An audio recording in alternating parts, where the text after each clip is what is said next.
Hello everyone and welcome to another video with me, Umber Rays, and today I am here to bring you my early thoughts about War of the Visions. Now before I get into this video and before everyone starts writing angry comments about how unhappy you are with this, that, or the other thing, first of all, I don't really care that much. Second of all, if your comments are rude, they'll get removed. So there you go.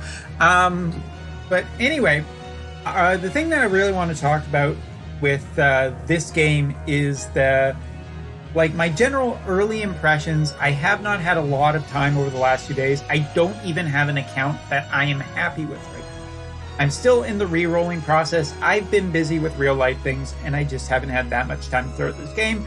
I'm hoping by the end of this weekend I'll have basically an account that I'm happy with and can just start really playing the game, which is what I've been waiting to do. But anyway, for those of you out there who have found stuff later in the game, who are, thinking about guilds and all that stuff, haven't got there, don't care right now.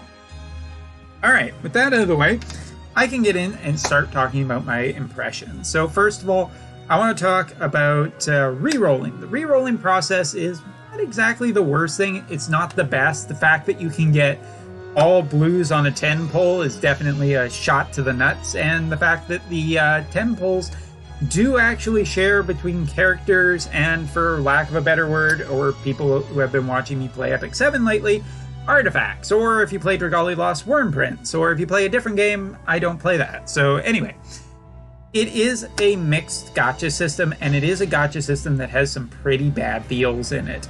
The rainbow rate is not particularly high at approximately... Oh, that's interesting. Now the game's just not loading. I've also had tons of problems playing on emulators and whatnot. The gacha system is by far from perfect. It has both a premium currency and a regular currency. I've already talked about in the stream how much I hate the fact that the currencies in the game look almost the exact same, and I think that is a freaking cardinal sin when it comes right down to it. So for people who are looking to re-roll, there is a transfer code system in here, much like the transfer code system that was in Brave Exvius. But the problem that I've run into is that it doesn't seem to remove the account from the old device. I'm not sure if this is a bug or if this is actually how they intended it to work to make re-rolling more difficult. But congratulations, it's done it, and it's really, really, really, really, really, really, really, really effing unknown. Yeah, I'm just getting a buttload of server issues. Again, I'm not sure if as soon as I started coming home tonight, if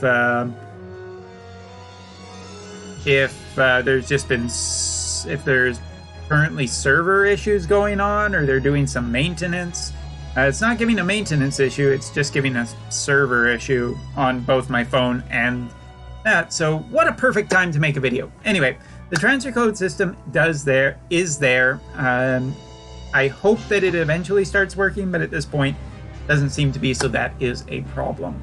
I want to talk though about the positive things, because people have been questioning my positivity about this, considering the fact that I'm so against a lot of stuff in gacha lately. And to be fair, I think that what is there in terms of gameplay is pretty darn strong. I like the fact that a lot of characters are really hard to tell how good they are from the moment you get them. There's a lot that you can invest into characters, and it makes them incredibly powerful. From some of the people I've heard on the Discord, Ishtola, a character that when I got her first in the game, I didn't feel that great about her. She didn't seem that she was anything that special, and it turns out that she actually does become way, way, way stronger the more you invest in her, and if you fully unlock her, something that you can do in the game without spending any money. So that's the thing. It seems like War of the Visions will follow the Alchemist Code in some regards, as to the fact that you don't necessarily need to spend money. If you put time and effort into a character, they can really shine and become great. Of course, there will be the premium stuff, because I don't know who out there is still entitled enough in this day and age to be like, I should just get a free game. Company's got to make money. That's fair enough. As for the pricing system, it's totally up to you whether you feel it's valuable or not. At this point, I say that the if people are looking out there on whether or not to spend in the game, I would say 100% do not spend currently in the game, because the cost seems a little too high and a 2% rainbow rate's too low, and it's a mixed gacha system, so I think it definitely has a lot of room for improvement. But with that being said, the game looks great, the game plays great. If anything, the last few days from multiple different accounts, I've had a lot of fun just playing with the characters and like doing the strategic thing. It's a little bit less friendly for a portable game because some fights can go on a long time, but you can always, you know, kind of suspend it and then come back later and just finish a fight. But I enjoy the strategy element. I enjoy the depth of the characters, and there's a lot of things to do in there. Equipment, the artifact cards, summons, there's just a lot of systems in this game. Lots of currencies and everything like that, which, of course, you know, too many currencies doesn't exactly feel good, and I will not defend that. But overall, I think that the core gameplay is strong enough and fun enough from my experience that I am enjoying it. As to when I get further into the game, I've heard that, I should comment on this as well, that I've heard that a faster auto speed is locked behind basically spending any money in the game. As to whether there is a certain limit to how much money you need to spend to get this, I'm not entirely sure. But it is, I have heard it is there, and again, I'm not surprised. Again, like, the auto feature does a good enough job, and premium features for money has been around for a long time. Grow up, people. Anyway, I think that this game can be played as free-to-player, which is my aim to play this game. I think that there are some also incredibly good characters at the lower tiers of rarity as well.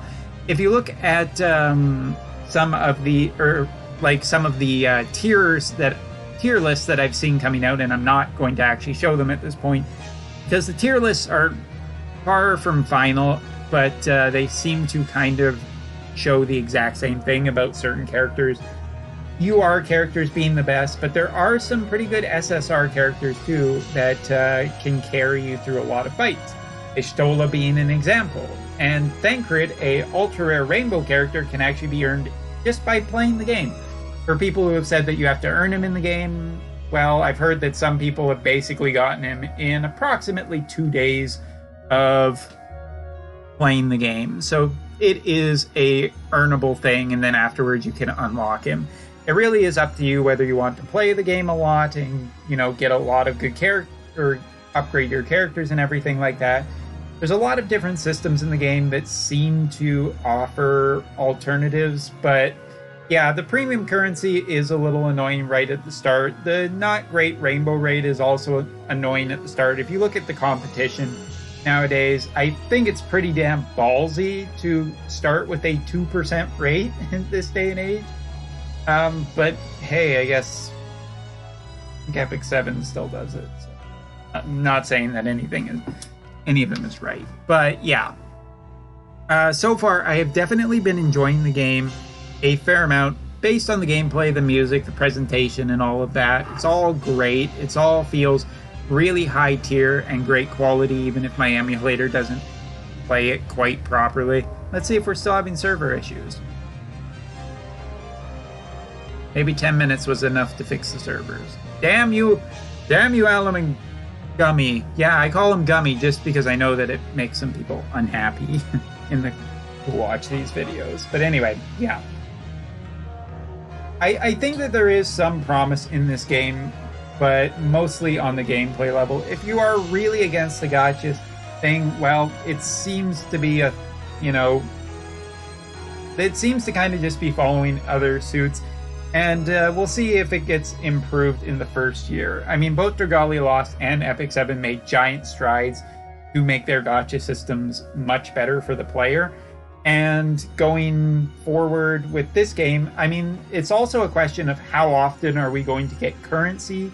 Obviously, you need dupes to really unlock the potential of your character, which could mean that, Gummy throws more currency at us more often than Brave Exvius, which still feels pretty slow to get Lapis, JP side. But anyway, so yeah, those are basically my quick thoughts about the early part of the game. Once I actually have my account and get further in, I will throw more impressions out and, you know, some actual gameplay when the servers are working. And then, yeah, I'll just kind of go from there. But I'm going to go do a live stream, so let me know if you guys have been playing the game. Have you been enjoying it? I would love to do some tutorial videos. Hey, guys, can you fix your damn servers? Anyway, that's all for now. See you next time. Seriously, server issues. It is the start of the weekend, so still not happy. No.